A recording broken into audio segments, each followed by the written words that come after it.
Hello everyone, myself Pancham Singh, Assistant Professor in IT Department, AKGC Ghaziabad. I am going to discuss the most important topic in the operating system, that is Banker algorithm. So in the Banker algorithm, I am going to discuss about the multiple instances. Each process must have priority to claim maximum use. When a process requests resource, it may have to wait. When a process gets all its resources, it must return them in the finite amount of time. So Banker algorithm is one of the most important topic in the deadlock. So Banker algorithm basically work on deadlock avoidance algorithm. So in we are going to use the resources. So first you will claim for that resource before you are going to use the resource. So this is the work on the multiple instances. So Banker algorithm basically work on the multiple instances. Each process must priority to claim maximum use. So what is the data structure are used in the Banker algorithm? So here is the data structure we are going to explain. So let n equals to number of processes and m equals to number of resource types. So what is the available? So available is a vector of length m. If available j equals to k, there are k instances of resource type rj will be available. So available means ki what are the available resources are there and how many instances are there. So it will show the available. So available is a vector of length m. If available j equals to k, so there are k instances of resource type rj will be available. What is the max?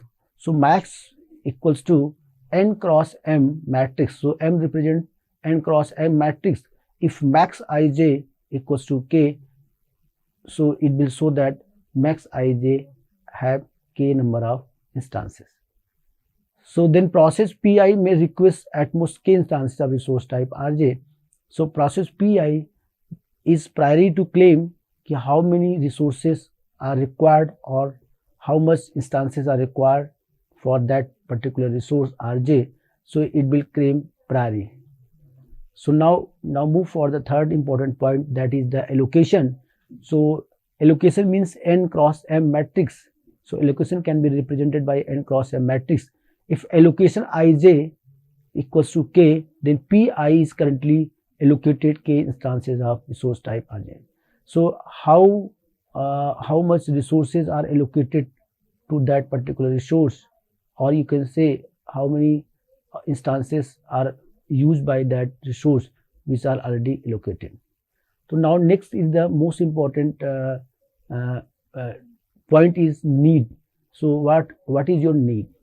So need can be represented by n cross m matrix. So if need ij equals to k, then pi may need k more instances of resource type rj to complete its task. So need can be given by the processes, how many instances are required, or you can say how many resources are required before going to use that resource which are available. So need can be represented by the need matrix. So need ij equals to max ij minus allocation ij. By using the formula need ij equals to max ij minus allocation ij, you can find out the need matrix.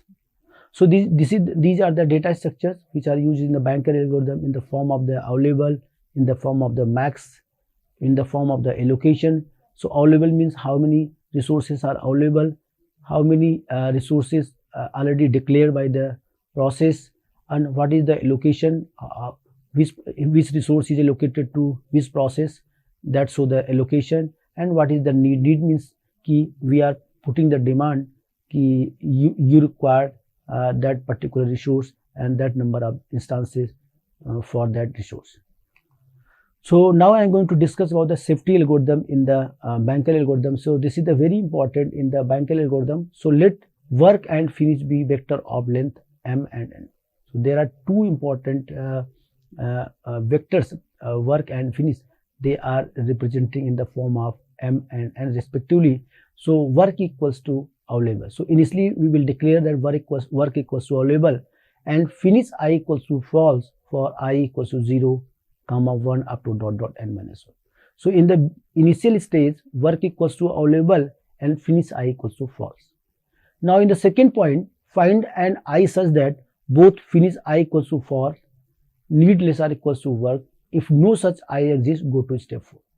So you will move to check the finish I equals to false, and if need less or equals to work, then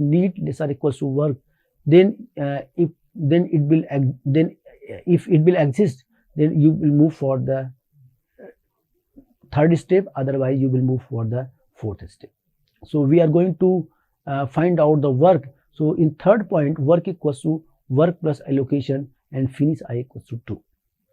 If need less or equals to work, then you will move for the condition 3, a third condition, that is work equals to work plus allocation and finish I for that process will be true, and again move to the second step and check the need less or equals to work. And if this work, if your need is continuously will satisfy with the work, then you are getting the safe sequence. And if all the processes have finished their work and they are not in the waiting state, then you can say your system is in the safe state. So if finish I equals to true for all I, then the system is in the safe state, and this show the safety algorithm. What about the resource request algorithm for process Pi? So if process Pi again want to use the resource, then how it will use the resource? By putting the request I, which is equals to request vector of process Pi. If resource j equals to k, then process Pi want k instances of resource type Rj. So request is, or you can say request j equals to k. If process Pi want to use that resource, then it will send a request to use that resource and how many instances also want to use.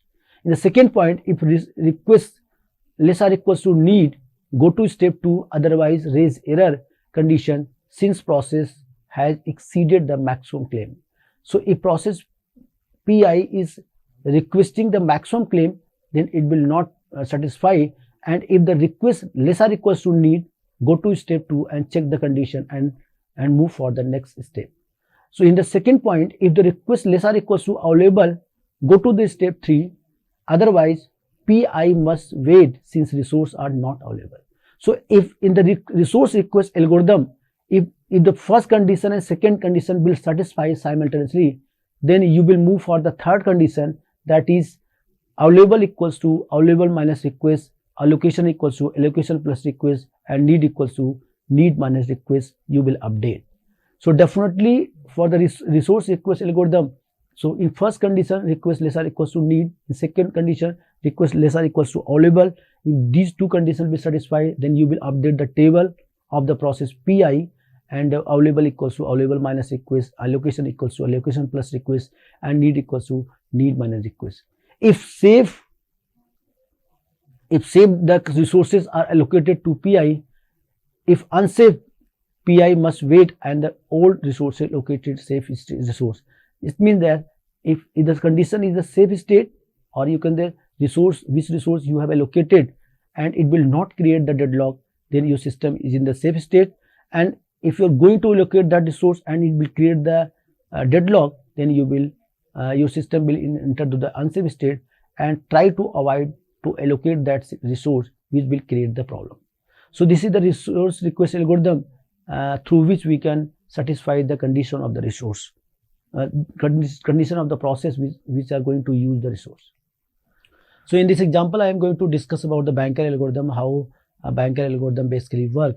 So here is the number of processes are given. So 5 processes, it will started from the process P0 to process P4, and three resource types. A have the 10 instances, B have the 5 instances, and C have the 7 instances. And this is the snapshot. So in the paper, in the university exam, the question will ask to find out the need matrix and is the system is in the safe state or not. So this is the snapshot is given in the paper, and allocation is given, max is given, available is given. So available is equals to work. So now we are going to find out either this system is a safe state or unsafe state. So with the help of the example, I am going to find out. So first you will find out the need matrix. So need matrix equals to max ij minus allocation ij.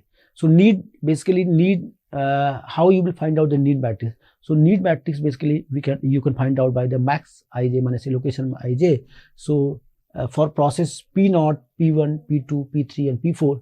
So now we are going to find out the need ij. So ABC is given here. ABC are the resources having the instances. So P0 is demand the resource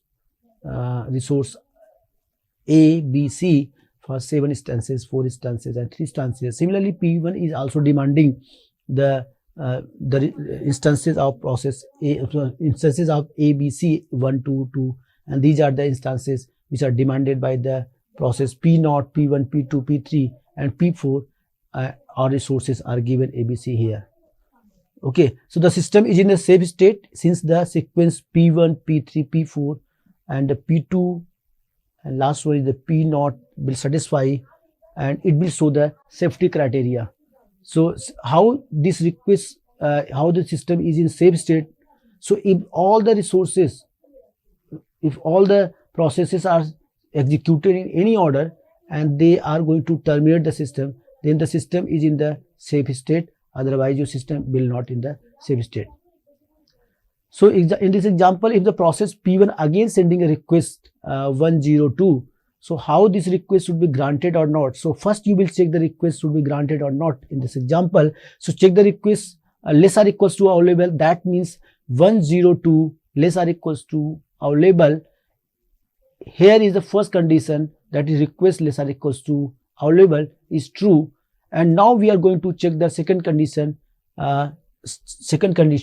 In the previous PPT here, so request less or equals to available and request less or equals to need. If these two conditions be satisfied one by one, then you will update the table of the process P1 in the given example.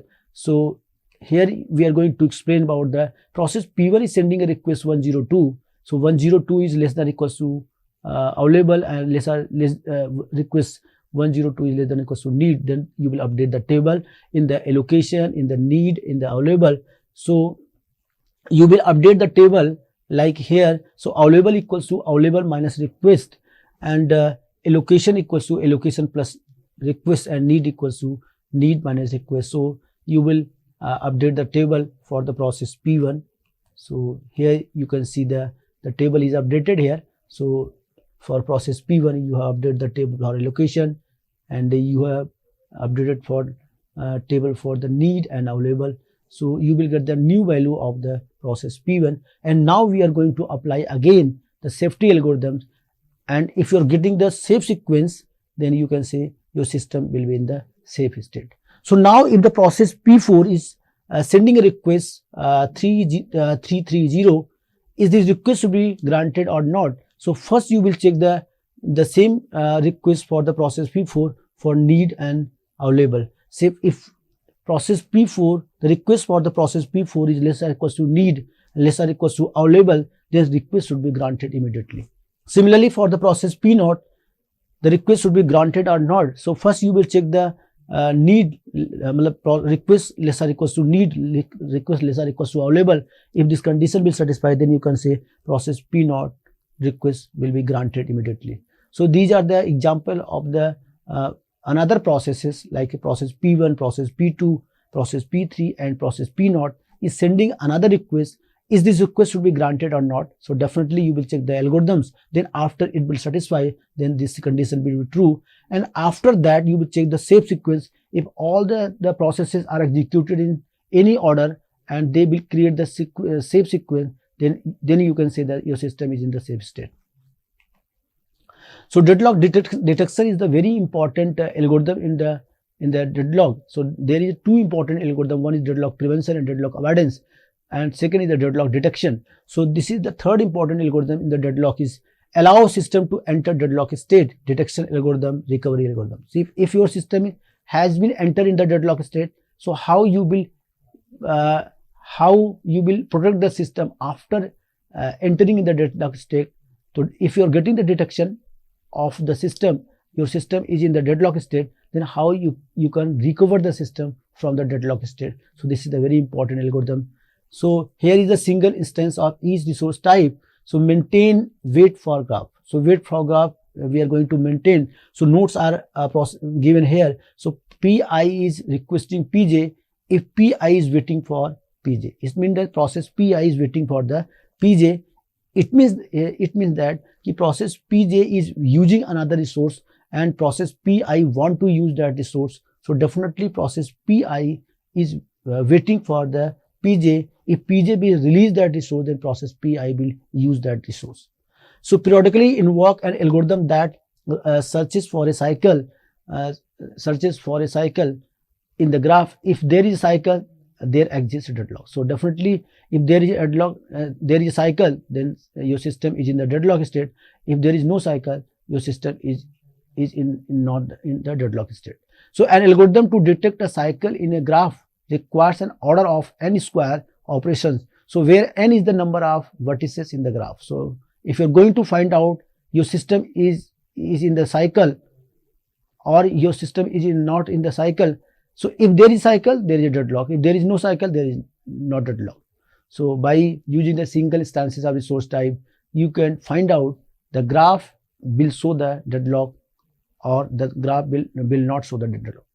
So on the basis of single instances, you can say that if resource have the single instances or there is a cycle, then there is a deadlock. But the resource have more than one instances, and although there is cycle, but your system is in not deadlock state, your system is in unsafe state. So you can see the diagram here, resource allocation graph for the resource and the process.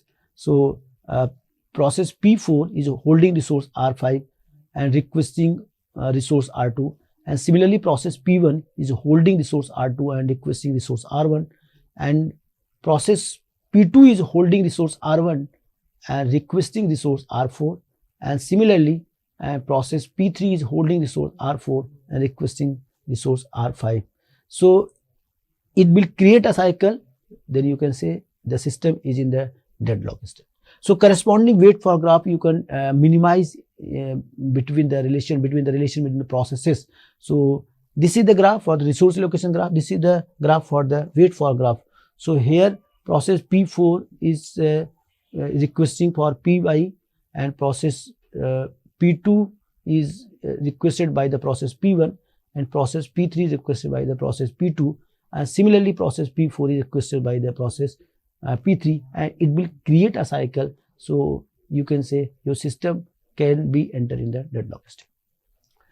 So several instances of resource types. So we are going to check the available, you are going to check the allocation, we are going to check the request, we are going to check the request. So and maximum. So available means available is a vector of length m, indicates the number of available resources of each type. What about the allocation? Allocation can be represented in the form of the matrix n cross m. Define the number of resources of each type currently allocated to each process. What about the request? And n cross m matrix indicate the current request of each process. If request ij equals to k, then process Pi is requesting k more instances of resource type I. So several instances of resource type. So if you're going to allocate the resource, so definitely you will check the availability of that resource. If you're going to check the availability, then after how many resources are allocated, how many resources are on the demand or on the request. So first you will clarify, prior to you will check the availability of resource, then after you will apply the algorithms. So detection algorithms can be represented in the form of the algorithm. So let work and finish be vector of length m and respectively. So work equals to available. So we are going to start from the work equals to available, and if for I equals to 1 to up to dot n, if allocation I, then finish I equals to false, otherwise finish I equals to 2. So initially you will check the system is that so the finish I equals to false. So before we are going to check the detection algorithm, so finish I equals to false, otherwise finish I equals to 2. If finish I equals to false, it means that your system is going to start the next stage, and we are going to check one by one.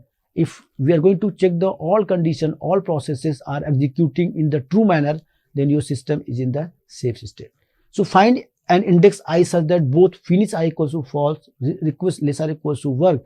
If no such I exists, go to step 2. If no such I exists, it means that the process which are going to check if the condition will be false, then you will move for the next step.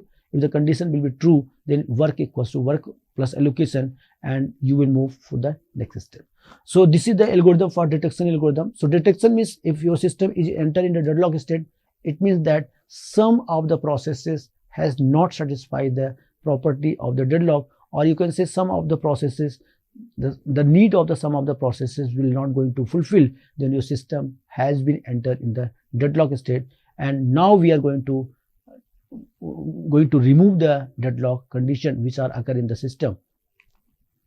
So work equals to work plus allocation, finish I equals to true, grow to store 2. If finish I equals to false for some I 1 less or equals to I and n, then system is in the deadlock state. Moreover, finish I equals to false, then Pi is deadlock.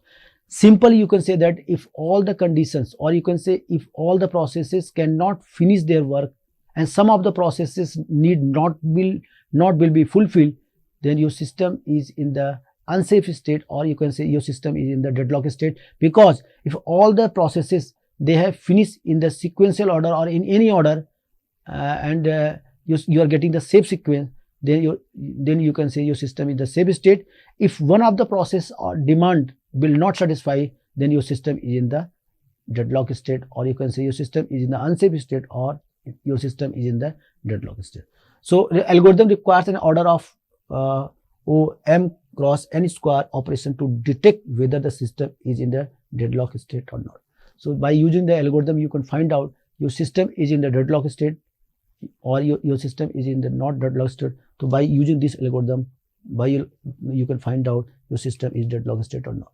So here is the example of detection algorithm. So now I am not going to discuss more about this algorithms here. So 5 resources P0 up to P4, 3 resource type A, B, C are given instances. So this is the snapshot is given here. So if you are going to find out the all resources, all the processes, they are getting a safe sequence, your system in the safe state. Otherwise your system will not in the safe state and your system in the deadlock state. So this is the another example for the resource requesting resource for process P2. So P2 requests an additional instances of type C. So here is the request is you can say request for the process P2, and now we are going to apply to find out the either this request will be granted or not. So on the basis of the available, you can find out your request will be granted or not. So deadlock detection algorithm uses basically where you will use the detection algorithm. So when and how often to invoke depend on the how often a deadlock is likely to be occur, how many processes will need to roll back one for each disjoint cycle. So if you are not getting the cycle, then there is no deadlock. If you are getting the cycle, then there is a deadlock. And if the process, if the demand of the process will not satisfy, then your system is in the deadlock state. If the demand of the all processes will satisfy one by one, then you can say your system is in the safe state and it will not enter in the deadlock state. So recovery from deadlock process termination. So if you are going to recover from the deadlock, so definitely we are going to terminate any other processes so that you will prevent the system from the deadlock state. So about all the deadlock processes, about one process at a time until the deadlock cycle is eliminated.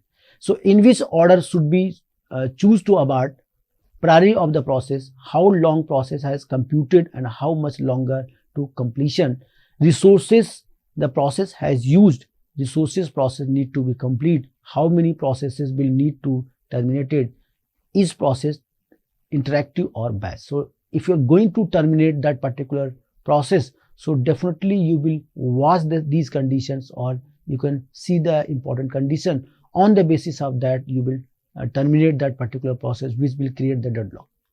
So recovery from the deadlock, resource preemption is important. So definitely you will preempt that resource which will create the deadlock. So selecting victims that minimize the cost, roll back, return to some safe state, restart process for the state. And what about the starvation? Same process may be always be picked as a victim, including number of rollback in the cost factor. So starvation means if some process is also want to use that resource which is used by the another process, and it will create the problem of the starvation, and your system will enter in the deadlock state.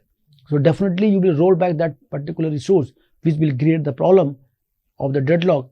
So you will prevent the deadlock, or you can say you will recover from the deadlock, and where your system already has been entered in the deadlock state. So thank you.